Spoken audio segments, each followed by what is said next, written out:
இந்திய பிரதமர் நரேந்திர மோடியின் விசேட அழைப்பின் பேரில் ஏஐ இம்பாக்ட் சமிட் 2026 மாநாட்டில் பங்கேற்பதற்காக பயணமான ஜனாதிபதி அனுரகுமார திசாநாயக்க நேற்று பிற்பகல் புதுடில்லி இந்திரா காந்தி சர்வதேச விமான நிலையத்தை சென்றடைந்தார். இந்திய மத்திய துணை அமைச்சர் ஸ்ரீ ராஜ் பூஷன் சௌத்ரி உள்ளிட்ட முக்கிய அதிகாரிகள் குழுவினால் ஜனாதிபதிக்கு வரவேற்பளிக்கப்பட்டது. செயற்கை நுண்ணறிவை மனிதகுலத்தின் நன்மைக்காக பொறுப்புணர்வுடன் பயன்படுத்துவதை நோக்கமாக கொண்ட இந்த மாநாடு புதுடில்லியில் நடைபெறவுள்ளது. ஜனாதிபதி அனுரகுமார் திசாநாயக்க எதிர்வரும் 19ஆம் தேதி இம்மாநாட்டில் உரையாற்றவுள்ளார்.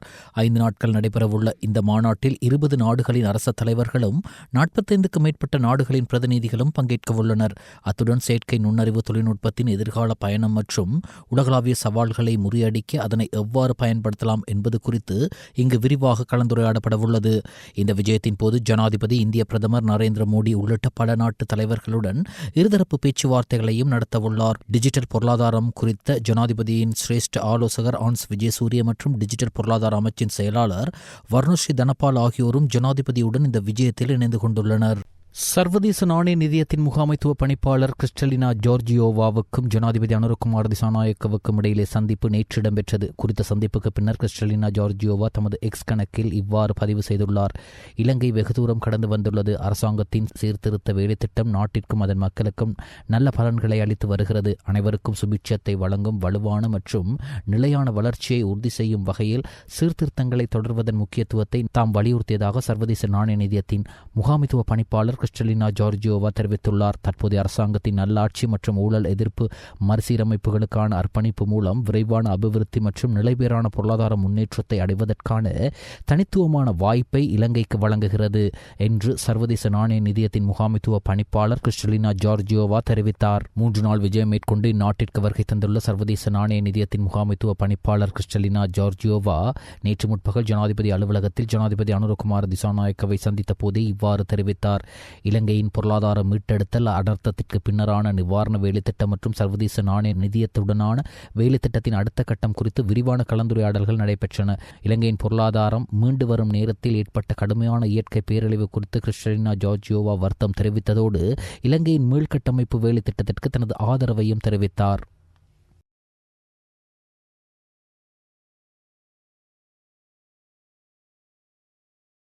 இலங்கை ஜப்பான் பொருளாதார உறவுகளை புதிய பாதைக்கு எடுத்துச் செல்லும் முன்மொழியப்பட்ட இலங்கை ஜப்பான் ஏற்றுமதி தொழில்துறை வழித்தடத்தை நிறுவுவதற்கான திட்டங்களை செயற்படுத்துவது தொடர்பாக கலந்துரையாடுவதற்காக ஜப்பான் உயர்மட்ட குழுவினர் நேற்று முற்பகல் ஜனாதிபதி அலுவலகத்தில் ஜனாதிபதி அனுரகுமார் திசாநாயக்கவை சந்தித்தனர்.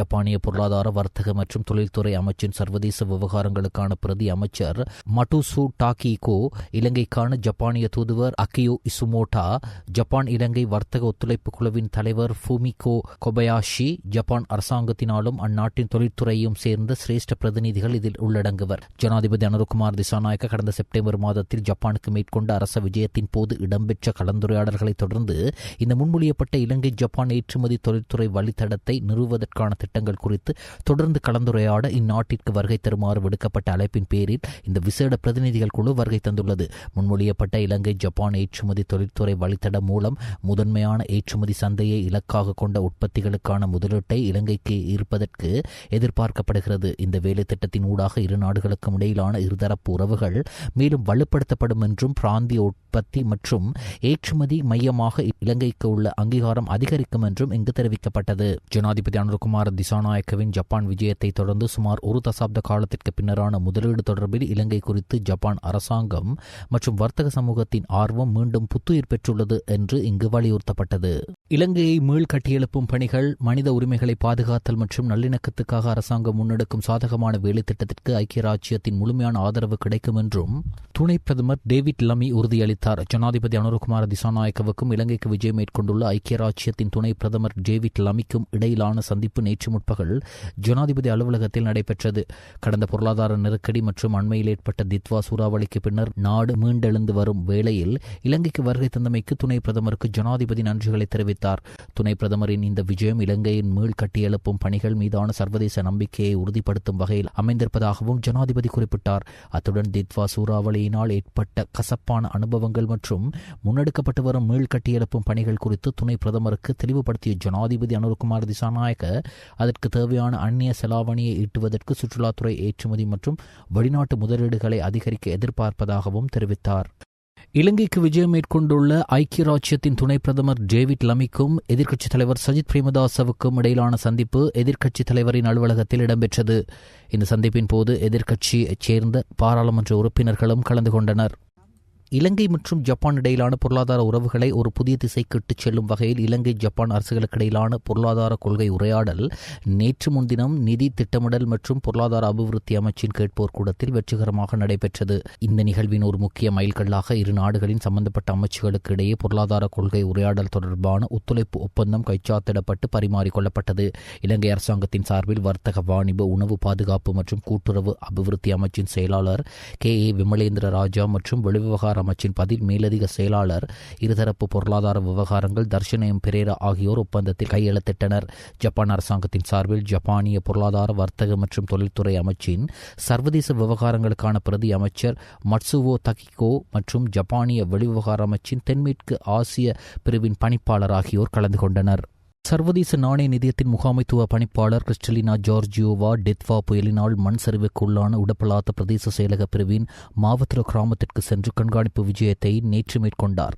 அனர்த்தத்தில் கடுமையாக பாதிக்கப்பட்ட பகுதியான மாவத்திர பிரதேசத்தில் ஏராளமான வீடுகள் மண் சரிவுக்குள்ளாகி 28 பேர் உயிரிழந்ததுடன் 6 பேர் காணாமல் போயுள்ளனர். பாதிக்கப்பட்ட மக்களுடன் கலந்துரையாடி ஜோர்ஜியோவா அவர்களுக்கு தனது கவலையை தெரிவித்தார். அனர்த்தத்தின் போது அரசாங்கம் மேற்கொண்ட விரைவான நடவடிக்கைகளையும் மக்கள் வெளிப்படுத்திய தைரியம், அர்ப்பணிப்பு மற்றும் ஒற்றுமை உணர்வையும் அவர் மேலும் பாராட்டினார். இப்போது இங்கு வாழும் சிறு குழந்தைகள் நாட்டின் எதிர்கால முன்னேற்றத்திற்காக நாளை பெரும் பங்களிப்பை வழங்குவார்கள் என்று எதிர்பார்ப்பதாகவும், அந்த நோக்கத்தை நிறைவேற்றுவதற்காக அரசாங்கம் இளைய தலைமுறையினரை வலுப்படுத்த அர்ப்பணிப்புடன் செயற்படும் என்றும் தாம் நம்புவதாகவும் பாதிக்கப்பட்ட குடும்பங்களின் குழந்தைகளிடம் கிறிஸ்டலினா ஜார்ஜியோவா குறிப்பிட்டார். தொழில் அமைச்சரும் நிதி மற்றும் திட்டமிடல் பிரதி அமைச்சருமான கலாநிதி அனில் ஜெயந்த பெர்னாண்டோ, மத்திய மாகாண ஆளுநர் பேராசிரியர் சரத் அபேகான், நிதி திட்டமிடல் மற்றும் பொருளாதார அபிவிருத்தி அமைச்சின் செயலாளர் கலாநிதி அர்ஷன சூரிய பெரும, மத்திய மாகாண பிரதம செயலாளர் ஜி.எச்.எம். பிரேமசிங்க, கண்டி மாவட்ட செயலாளர் இந்திக உடவத் ஆகியோர் இந்நிகழ்வில் கலந்து கொண்டனர். பாராளுமன்ற ஓய்வூதிய நீக்குதல் சட்டமூலம் 152 மேலதிக வாக்குகளால் நிறைவேற்றப்பட்டது. சட்டமூலத்துக்கு ஆதரவாக 154 வாக்குகளும் எதிராக 2 வாக்குகளும் அளிக்கப்பட்டன. சுயேட்சை குழு உறுப்பினர் அர்ச்சுனா ராமநாதன், புதிய ஜனநாயக முன்னணியின் உறுப்பினர் ரவி கருணாநாயக்க ஆகியோர் ஆதரவாக வாக்களித்தனர். எதிர்க்கட்சியின் உறுப்பினர்களான சாமர சம்பத் மற்றும் சாணக்க மாதுகுட ஆகியோர் மாத்திரம் எதிராக வாக்களித்தனர். இலங்கை தமிழரசு கட்சி, தமிழ் தேசிய மக்கள் முன்னணி வாக்கெடுப்பில் பங்கேற்கவில்லை. நீக்குதல் சட்டமூலம் விவாதத்திற்கு எடுத்துக் கொள்ளப்பட்டது. 1977 ஆண்டின் முதலாம் இலக்க பாராளுமன்ற ஓய்வூதிய சட்டத்தை ரத்து செய்து பாராளுமன்ற உறுப்பினர்களின் ஓய்வூதிய உரிமையை நீக்குவதற்கான பாராளுமன்ற ஓய்வூதியம் நீக்குதல் சட்டமூலத்தை நீதி மற்றும் தேசிய ஒருமைப்பாடு அமைச்சர் அர்ச்சனா நாணயக்கார பாராளுமன்றத்தில் முதலாம் வாசிப்புக்காக ஜனவரி மாதம் 7ஆம் தேதி அன்று சபைக்கு சமர்ப்பித்தார் என்பது குறிப்பிடத்தக்கது. நேற்று நள்ளிரவு முதல் தாம் முன்னெடுக்கவிருந்த பணி புறக்கணிப்பை தற்காலிகமாக கைவிடுவதாக லோகோமோட்டிவ் ரயில் சாரதிகள் அறிவித்துள்ளனர். ரயில் லோகோமோட்டிவ் பொறியியலாளர் சங்கம் இந்த விடயத்தை தெரிவித்துள்ளது. ரயில் சாரதி சேவைக்கு புதிதாக இணைத்துக் கொள்ளப்பட்ட சாரதிகளுக்கான குழுவில் இராணுவ அதிகாரிகள் குழு ஒன்றுக்கும் ரயில் சாரதி பயிற்சி அளிக்க எடுக்கப்பட்ட தீர்மானத்திற்கு எதிர்ப்பு தெரிவித்தே அவர்கள் நேற்று நள்ளிரவு முதல் சேவையிலிருந்து விலக தீர்மானித்தனர். எனினும் அவ்வாறு பயிற்சியில் ஈடுபடவிருந்த 20 இராணுவ அதிகாரிகளை இடைநிறுத்துவதற்கு தீர்மானித்துள்ளதாக போக்குவரத்து பிரதி அமைச்சர் தெரிவித்தார். இந்நிலையில் நேற்று நள்ளிரவு முதல் தாம் முன்னெடுக்கவிருந்த பணி புறக்கணிப்பை தற்காலிகமாக கைவிடுவதாக லோகோமோட்டிவ் ரயில் சாரதிகள் அறிவித்துள்ளனர். அரசியல் அனுசரணையால் வலுவடைந்த போதைப்பொருள் கடத்தல் மற்றும் அதனுடன் தொடர்புடைய பாதாள உலக நடவடிக்கைகளை ஒடுக்குவதற்கு சமகால அரசாங்கம் வலுவான திட்டத்தை முன்னெடுக்கும் என அமைச்சர் விஜித் ஹேரத் தெரிவித்தார். அரசாங்க தகவல் திணைக்களத்தில் நேற்று நடைபெற்ற அமைச்சரவை தீர்மானங்களை அறிவிக்கும் ஊடகவியலாளர் சந்திப்பில் இவ்வாறு தெரிவித்த அமைச்சர், இதனை வெற்றிகரமாக மேற்கொள்ள அனைத்து மக்களின் ஒத்துழைப்பும் அரசாங்கத்திற்கு அவசியம் என்றும் கூறினார். இது தொடர்பாக அவர் மேலும் தெரிவிக்கையில், அரசாங்கம் தேசிய போதைப்பொருள் எதிர்ப்பு திட்டத்தை வெற்றிகரமாக செயற்படுத்தியுள்ளது. அந்த திட்டத்தின் கீழ் உள்நாட்டிலும் சர்வதேச அளவிலும் செயற்படும் போதைப்பொருள் கடத்தல்காரர்கள் கைது செய்யப்பட்டு நாட்டிற்கு அழைத்து வரப்பட்டு சட்ட நடவடிக்கைகள் எடுக்கப்பட்டுள்ளது. அக்குறைகூடவில் நடந்த துப்பாக்கிச்சூடு சம்பவம் குறித்து அரசாங்கம் கவலை தெரிவிக்கிறது. போதைப்பொருள் கடத்தல் அல்லது பாதாள உலகத்திற்கு நேரடியாகவோ அல்லது மறைமுகமாகவோ எந்த வகையிலும் உதவி மற்றும் துணை புரிவதை தவிர்க்குமாறு பொதுமக்களிடம் கேட்டுக்கொள்கின்றோம் என்றார். அக்குரேகுட இரட்டை கொலை சம்பவம் தொடர்பில் மேலும் ஒருவர் நேற்று கைது செய்யப்பட்டுள்ளார். 28 வயதுடைய குறித்த சந்தேக நபர் நேற்று பிற்பகல் பொல்கசோவிட்ட பகுதியில் வைத்து மேல்மாகாண தெற்கு குற்றப்புலனாய்வு பிரிவினரால் கைது செய்யப்பட்டதாக போலீசார் மேலும் தெரிவித்தனர். குறித்த கொலை சம்பவத்திற்கு பயன்படுத்தப்பட்ட ஆயுதங்களை கொண்டு சென்றுள்ளதாக அவர் மீது குற்றஞ்சாட்டப்பட்டுள்ளது. அக்குரேகுடவில் சட்டத்தரணி மற்றும் அவரது மனைவியை கொலை செய்வதற்கு உதவி ஒத்தாசை வழங்கியது தொடர்பில் ஏற்கனவே கைது செய்யப்பட்ட சகோதரர்கள் இருவரையும் மேலதிக விசாரணைக்காக இன்று வரை தடுத்து வைத்து விசாரிப்பதற்கு கடுவல நீதவான் நீதிமன்றம் போலீசாருக்கு அனுமதி வழங்கியுள்ளது. இச்சந்தேக நபர்கள் இருவரும் நேற்று முன்தினம் பிற்பகல் கொட்டாவையில் வைத்து மேல் மாகாண தெற்கு பிராந்திய குற்றத்தடுப்பு பிரிவினரால் கைது செய்யப்பட்டனர். அவ்வாறாயினும் அவர்களிடம் மேற்கொள்ளப்பட்ட விசாரணைகளில் கரந்தனிய சுத்தாவின் ஆலோசனையின் பேரில் துபாய் நிபுண மற்றும் மல்வான டுடு ஆகியோரே இந்த கொலையை நெறிப்படுத்தியுள்ளமை தெரியவந்துள்ளது. கொழும்பு கொட்டாஞ்சேனை ஜிந்துப்பட்டி பகுதியில் சிகை அலங்கரிப்பு நிலையம் ஒன்றுக்குள் நடத்தப்பட்ட துப்பாக்கிச் சூட்டில் ஒருவர் கொல்லப்பட்டு மேலும் 4 படுகாயமடைந்த சம்பவம் தொடர்பில் விசாரணைகளை முன்னெடுக்கும் கொழும்பு வடக்கு குற்ற விசாரணை பிரிவினர் அச்சம்பவம் நடந்தபோது கடமை தவறிய குற்றத்திற்காக 2 போலீசாரை நேற்று கைது செய்தனர். போலீஸ் சார்ஜென்ட் ஒருவரும் கான்ஸ்டபிள் ஒருவருமே இவ்வாறு கைது செய்யப்பட்டவர்களாவர். இந்நிலையில் கைது செய்யப்பட்ட போலீஸ் உத்தியோகத்தர்கள் இருவரும் நேற்று பிற்பகல் கொழும்பு மேலதிக நீதவான் ஓஷித்த மிகார ஆராய்ச்சி முன்னிலையில் ஆஜர் செய்யப்பட்டனர். சந்தேக நபர்களை நீதிமன்றத்தில் ஆஜர்படுத்திய கொழும்பு வடக்கு குற்ற விசாரணை பிரிவின் அதிகாரிகள் அண்மையில் ஜிந்துப்பட்டி பகுதியில் நடந்த துப்பாக்கிச் சூட்டை தடுக்க தவறியதற்காக போலீஸ் சார்ஜென்ட் மற்றும் கான்ஸ்டபிள் கைது செய்யப்பட்ட இவ்வாறு நீதிமன்றத்தில் ஆஜர்படுத்தப்பட்டதாக கூறினர். ஆஜரான சட்டத்தரணிகள் தங்கள் சேவை பெறுநர்கள் மீது போலீசார் சுமத்திய குற்றச்சாட்டுகள் தெளிவான குற்றச்சாட்டுகள் இல்லை என்று நீதிமன்றத்தில் தெரிவித்தனர். எனினும் விசாரணையாளர்கள் சந்தேக நபர்களுக்கு அத்தகைய அறிவு இருந்ததாக நிரூபிக்கவில்லை என்றும் தங்கள் சேவை பெறுநர்களுக்கு பிணை வழங்க வேண்டும் என்றும் சட்டத்தரணிகள் கோரினர். சந்தேக நபர்களை விளக்கமறியலில் வைக்க எந்த காரணமும் இல்லாததால் பிணையில் விடுவிக்க நீதவான் உத்தரவிட்டார். அதன்படி இந்த வழக்கை எதிர்வரும் ஏப்ரல் 27 மீள விசாரணைக்கு எடுத்துக்கொள்ள நீதவான் உத்தரவிட்டார். அகில இலங்கை பழைய இரும்பு வியாபாரிகளின் சங்கத்தின் ஏற்பாட்டில் 2026 பிப்ரவரி மாதம் 22 ஞாயிற்றுக்கிழமை காலை 9 மணிக்கு ஷெஃப் மண்டபத்தில் மாபெரும் ஒன்று கூடல் நடைபெற ஏற்பாடுகள் செய்யப்பட்டுள்ளது. இந்த கூட்டத்திற்கு இலங்கையில் உள்ள 25 மாவட்டங்களிலும் உள்ள அனைத்து வியாபாரிகளும் கலந்து கொள்ள உள்ளதாக அகில இலங்கை பழைய இரும்பு வியாபாரிகள் சங்கத்தின் செயலாளர் சித்ரவேல் ரமேஷ் பாபு தெரிவித்தார். அன்றைய தினம் வியாபாரம் மற்றும் எதிர்நோக்கும் பிரச்சினைகள் சம்பந்தமான பல தீர்மானங்கள் எடுக்கப்படும் எனவும் அவர் தெரிவித்தார். வத்தலை செஃப் மண்டபத்தில் எங்களுடைய பழைய இரும்பு வியாபாரிகள் சார்பாக ஏற்பாடு செய்யப்பட்ட மாபெரும் ஒன்று கூடல் ஒன்று நடைபெற உள்ளது. இந்த ஒன்று கூடலுக்கு இலங்கையில் உள்ள அனைத்து பகுதிகளிலும் அனைத்து மாவட்டங்களிலும் உள்ள இரும்பு வியாபாரிகள் கண்டிப்பாக தவறாமல் சமூகம் அளிக்கும்படி கேட்டுக்கொள்ளப்படும். பங்களாதேஷில் புதிய பிரதமராக தாரிக் ரஹ்மான் நேற்று பதவியேற்றார். 2024 இடம்பெற்ற மக்கள் புரட்சிக்கு பிறகு நடைபெறும் முதல் ஜனநாயக ரீதியிலான ஆட்சி மாற்றம் இதுவாகும். தலைமை தேர்தல் ஆணையாளர் AMM நசீர் உதீன் முன்னிலையில் பாராளுமன்ற உறுப்பினர்கள் நேற்று பதவியேற்றனர். ஜனாதிபதி முகமது சாபுதீன் முன்னிலையில் தாரிக் ரஹ்மான் பிரதமராக பதவியேற்றார்.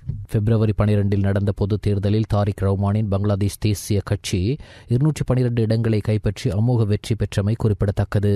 சீனர்களின் கலாச்சார பண்டிகைகளில் ஒன்றான லூனார் புத்தாண்டை சீன மக்கள் கோலாகலமாக கொண்டாட தொடங்கியுள்ளனர். நேற்று முதல் வரும் மார்ச் 3 வரை கொண்டாட்டங்கள் இருக்கும் என கூறப்படுகிறது. சீன நாட்காட்டியில் 12 விலங்கு ராசிகள் உள்ளன. ஆண்டுதோறும் ஒவ்வொரு விலங்கின் குண இயல்புகள் அடிப்படையில் புத்தாண்டு கொண்டாட்டம் அமையும்.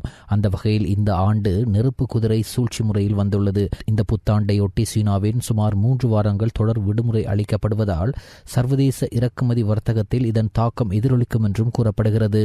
உலகில் அதிகமான மக்கள் கண்டு ரசிக்கும் புத்தாண்டு நிகழ்வாக இந்த நிகழ்வு அமைகிறது. காசாவின் மறுசீரமைப்பு மற்றும் மனிதாபிமான பணிகளுக்காக அமைக்கப்பட்டுள்ள அமைதி வாரியத்திற்கு அதன் உறுப்பு நாடுகள் 45,000 கோடி ரூபாய் வழங்க முன்வந்துள்ளதாக அமெரிக்க அதிபர் டொனால்டு ட்ரம்ப் தெரிவித்துள்ளார். அமெரிக்க ஜனாதிபதி டொனால்டு ட்ரம்ப் முயற்சியில் கடந்த ஆண்டு அக்டோபரில் போர் தற்காலிகமாக நிறுத்தப்பட்டது. புதிதாக உருவாக்கப்பட்டுள்ள அமைதி வாரியத்தின் உறுப்பு நாடுகள் காசாவின் மறுசீரமைப்பு மற்றும் மனிதாபிமான பணிகளுக்காக 45,000 கோடி ரூபாய்க்கு மேல் வழங்க முன்வந்துள்ளன. வடக்கு வடமத்திய மத்திய ஊவா கிழக்கு மற்றும் தென் மாகாணங்களில் அவ்வப்போது மழை பெய்யக்கூடும் என வளிமண்டலவியல் திணைக்களம் எதிர்வு கூறியுள்ளது. கிழக்கு மற்றும் ஊவா மாகாணங்களில் புலனர்வு மாத்தள மற்றும் நுவரெலியா மாவட்டங்களிலும் சில இடங்களில் 75 மில்லிமீட்டருக்கும் அதிகமான பலத்த மழை பெய்யக்கூடும் என அந்த திணைக்களம் குறிப்பிட்டுள்ளது. நாட்டின் ஏனைய பகுதிகளில் பிற்பகல் 1 மணிக்கு பின்னர் ஆங்காங்கே மழை அல்லது இடியுடன் கூடிய மழை பெய்யக்கூடும். மத்திய மற்றும் சப்ரகமுவ மாகாணங்களிலும் காலி மற்றும் மாத்தர மாவட்டங்களிலும் சில இடங்களில் அதிகாலை வேளையில் பனிமூட்டமான நிலை காணப்படலாம். இடியுடன் கூடிய மழையின் போது தற்காலிகமாக ஏற்படக்கூடிய பலத்த காற்று மற்றும் மின்னல் தாக்கங்களினால் ஏற்படக்கூடிய பாதிப்புகளை குறைத்துக் கொள்ள தேவையான முன்னெச்சரிக்கை நடவடிக்கைகளை மேற்கொள்ளுமாறு பொதுமக்கள் கேட்டுக் கொள்ளப்படுகிறார்கள். இலங்கை அணியின் வேகப்பந்து வீச்சாளர் மதீஷ பத்திரன நடைபெற்று வரும் உலகக்கிண்ண 2020 கிரிக்கெட் தொடரிலிருந்து விலகியுள்ளார். இடதுகாலில் ஏற்பட்ட காயம் காரணமாக அவர் இந்த தொடரின் எஞ்சிய போட்டிகளிலிருந்து விலகியுள்ளதாக தகவல்கள் தெரிவிக்கின்றன. ஆஸ்திரேலியாவுடன் இடம்பெற்ற போட்டியின் போது மதீஷ பத்திரனவின் இடதுகாலில் காயம் ஏற்பட்டிருந்தது. அவர் காயத்திலிருந்து மீள்வதற்கு சிறிது காலம் தேவை என்பதால் இந்த தொடரில் இருந்து விலக உள்ளதாக தகவல்கள் குறிப்பிடப்படுகின்றது. இந்நிலையில் அவருக்கு பதிலாக டில்ஷான் மதுசங்க அல்லது நுவான் துஷார் ஆகியோரில் ஒருவர் அணியில் இணைத்துக் கொள்ளப்பட உள்ளதாக தெரிவிக்கப்படுகிறது.